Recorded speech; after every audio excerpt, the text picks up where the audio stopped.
Hello there folks, welcome to another Shots Fired Airsoft video. My name's Ben and today we're doing the shooting test of the Golden Eagle M4 CQB RIS, whatever else you want to call it. Now this is essentially a Western Arms gas blowback system. I believe this is a rebadged JG, as a lot of Golden Eagle stuff is these days. Not a comment on quality at all. I have Golden Eagle gas shotguns and that I really like and I've done videos on before on the channel. Now, this is essentially one of the cheapest gas blowbacks you can buy in the UK. This one cost me about 150 quid from Bespoke Airsoft. I picked this up from. They have quite a good range of these in, including like the old school M16 style with the raised carry handle sight. I'm just going to come out right out and say it. This is really good fun for the money. I'm actually going to run this with my R36, sort of like my two cheap gas primaries. This can hang with. It could hang with that VFC 416 that we did in the last video quite happily in terms of firing performance, as you'll see in the video. Now a lot of people will probably call bullshit on that, but my R36 with the bit of work it's had done to it and that, when I take it along to the CQB that I play at frequently, a lot of the guys, I will often let other people run it. It's cheap, I don't care if it breaks. I'll just fix it. The thing that was quite amazing about the R36 is that there are people in the club who've got things like MWSs and high-end gas weapons and that, and the usual comment I got is that fires just as well as my insert expensive airsoft gun here. Obviously I'm never going to claim that an R36 is going to feel as good as something like that. You know, the price difference is vast, the gun is made cheaply, as is this one. Just to illustrate my point, I'm going to stick my little front foregrip on the rail system here, and yeah, that's the kind of the whole rail system moving around there. Strangely enough, you don't notice this so much whilst you're firing it. It's purely for like just, yeah, if you sit there and wiggle it, you wiggle it, but if you're actually running it, you don't really notice that. But that's just a case in point, really. Stock is also a bit skewy at times. I've had a couple of things back out on it, like this, like the buffer tube bolt actually unscrews. So I was nearly losing out at one point when the stock was bobbling about and this was nearly falling off. But yeah, performance of this is very good. The hop in it is confusing, but okay. It seems to not really be fussed whereabouts you put the selector on. .25 just fires really nice. The back wall that I was firing at in the Colt Junior gas blowback firing test, I've actually paced it out today and it's 50 metres almost on the nose. It's 49.5 metres pretty much. So when these guns are firing, they are ranging out and hitting that back wall. That means that they can shoot up to and over 50 metres, and this does it easily. This will reach that back wall no problem. I think it'll probably be more like 60 metres range if you actually wanted to push it and you had the room to push it. So I don't think this is actually giving away anything in range. And like I say, the hop up's a bit weird on it because as you adjust it, it does fire differently, I would say, but it doesn't seem to drop much range. It's not like you get some hop that just drops it immediately into the deck, and then when you adjust it to full, it over hops. On .25s, this you can get about another sort of 50 metres with the full adjustment of the hop. Which would lead me to believe that if you did some work on the hop on this, look at rubbers, maybe look at adjusting the system that's actually in there, maybe the lever arm that operates on top of the hop rubber, you could probably get a lot more out of this gun in terms of range. Maybe running some heavier BBs. If we get into the chronograph footage of this gun, this is on 0.25s and it's hopping on 0.25 out to 50 metres plus, so there's plenty of hop going on with BBs. And it's nowhere near as consistent as that VFC that we tested, as you would probably expect. That had a range of about 10 FPS over about 7 shots. This, I fire about 12 shots out of it, and you'll see that it kind of jumps around. We're up around the 280s and it can drop to 250. Now the thing about that is this magazine, it does suffer a bit with cooldown. The other thing is this gun is absolutely fresh out of the box, and it is Chinese, so it could well be that really it wants taken apart and lubing. I think a lot of the performance we have is, at one point I looked at the nozzle and it was just sat forwards, I mean, it's kind of, it doesn't really want to come out of that housing. It's quite stiff and sort of unlubed in there. So I do think that a lot more performance out of this gun is there just with a strip and a reassemble with a bit of lube. In terms of general feel with the weapon, the polymer body is good. Obviously, they say this is a polymer body. We don't get the metal for that kind of money. You can buy one of these for about 200 quid, same range, everything, just with a metal receiver. It will still have the janky rail on it though, so I don't really see the point. To be honest, I don't hate this polymer receiver. It's actually quite nice. It seems to be quite robust. I haven't seen any damage appearing on it. I fired this quite a lot. I think in total I've been through this mag about 10 times today, just firing it, and I've been really enjoying firing it. I love watching the BBs range out on it, and as you'll see in a minute, I do actually put the firing test footage up on the screen. It's really quite accurate. It took a little while for the hop to settle down, as it does with a lot of new guns. So the first firing test isn't that great. The second one, much better. You know, I say that my range is about 18 meters, and over that range, it's pretty accurate. So having fired that many rounds, I haven't had any sort of reliability issues with these weapons. If you look around, a lot of people say, "Oh, it's only going to last 400 BBs." Well, I put about 500 through it today, and it's fine.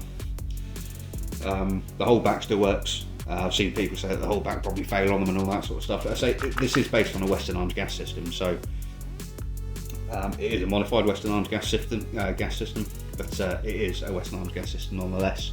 So it should be relatively reliable. So to get into that firing footage, I'm going to put the first one up on the screen. Now this is the first firing of BBs from this gun.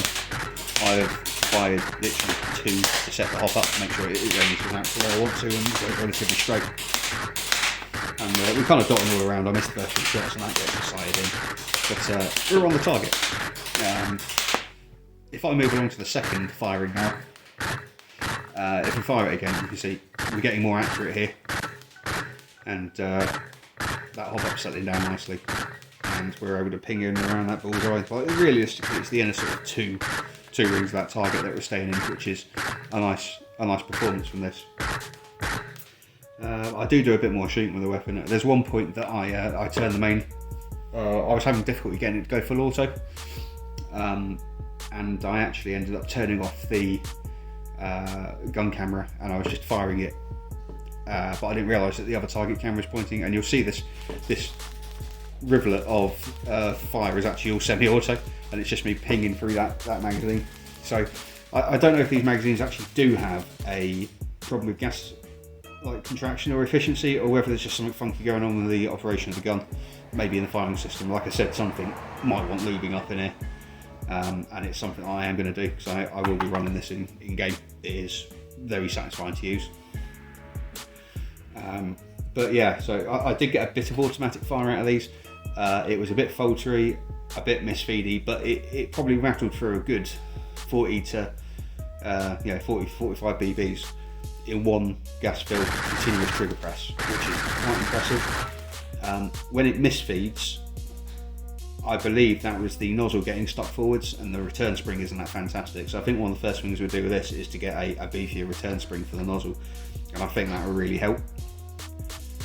It is an extension spring, I believe, so it should be possible to get an upgraded spring for that, and that will really help it, because just to get that nozzle back, those misfeeds are essentially the bolts coming back, but the nozzle staying forward in the hop assembly, and it's not being pulled back. So apart from that, it was a pretty good firing test. I'm very impressed with the way it ranges out. It has a lovely hop up. The BB's nice and straight. They follow the sort of path you'd expect. That sort of down, up, and then sort of tailing off at the end. You can flat hop, so if you set your hop right, you can get them to just flat and then drop, but obviously they lose a bit of range doing that. All in all, it's a very good performance from this, and for the money, you know, I could buy a couple of these and use one as a parts gun to keep this one going, and it would last a good long time, I think, doing that. You'd also get 2 mags. I've ordered another magazine for this, and they are from Bespoke Airsoft, they're about 40 quid. And you probably think, well, that's still quite expensive. It is, until you consider that the mags for the VFC 416 that we did in the last video were 60 quid each. So, you know, if you want to buy 4 mags for this and 4 mags for the VFC, you're saving 80 quid by buying these mags for this gun rather than buying those mags for that gun. So it is cheaper in sort of every way. If you go walking around on the internet for these, you can find them for as little as $30, which is about 25 quid. So, you know, at that point it becomes worth, you could put in a big order to like Tiger Airsoft or someone who does it for about $30, and you could get 4 of these mags for, well, it works out to about 100 quid. And for 100 quid, you can get all the mags you need to run you know, a decent gas setup, whereas that, the 416, you'll be looking at 240 quid-ish for that amount of mags. So the difference in money is vast if you go looking around. So yeah, other comments on the general build of the gun. The only thing is that front section. I mean, it's just rubbish. But that's something I say when you're in gun, you don't really notice it as such. It's something that annoys me just from sort of like you can sit here and just do this. The outer barrel, I'd like to say, is very strong. You have no wiggle or offset in the outer barrel. It is purely that rail system that it's just held on with the delta rings. There's no pins or anything going through. You could probably have a barrel brace on that works from the inner barrel and say bolted through.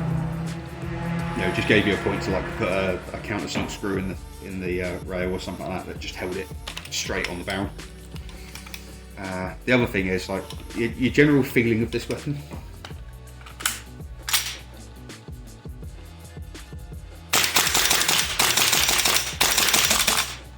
But yeah, anything that can give you that kind of experience for 150 quid, you really just have to give it some props.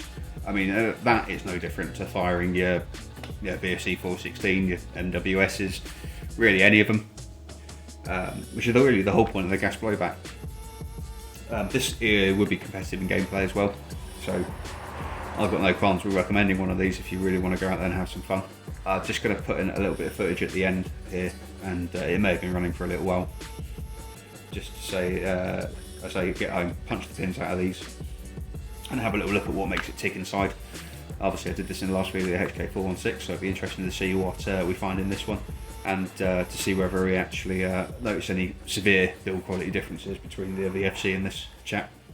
Materials you can feel were expected to be worse than this, and you may be looking at swapping parts out every now and then to keep it ticking, whereas I think the VFC will be fairly stout. But yeah, I'm happy with this. It's not a ticking time bomb. It's not going to blow up in your hands or anything like that.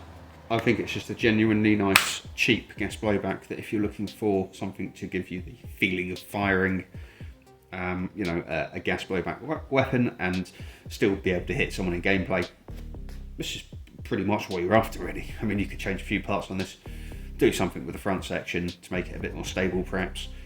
And you know, I haven't really had any issues or problems with this. It does just work okay. Like I say, in the full auto footage, you can, when I'm firing it from the table, you can actually see that nozzle does get stuck forward on one of the feeds on one of the cycles, and that is purely to do with the nozzle I think just needing some lube. And I think if you get a tight nozzle spring in there, it would perform a lot better, feed more reliably. Yeah, seriously good fun weapon, very cheap. I highly recommend you get one. So, my name's Ben, it's a Shots Fired Airsoft video. Thank you very much for watching, and I'll see you next time. Golden Eagle High Capper coming up very shortly. Cheers, bye.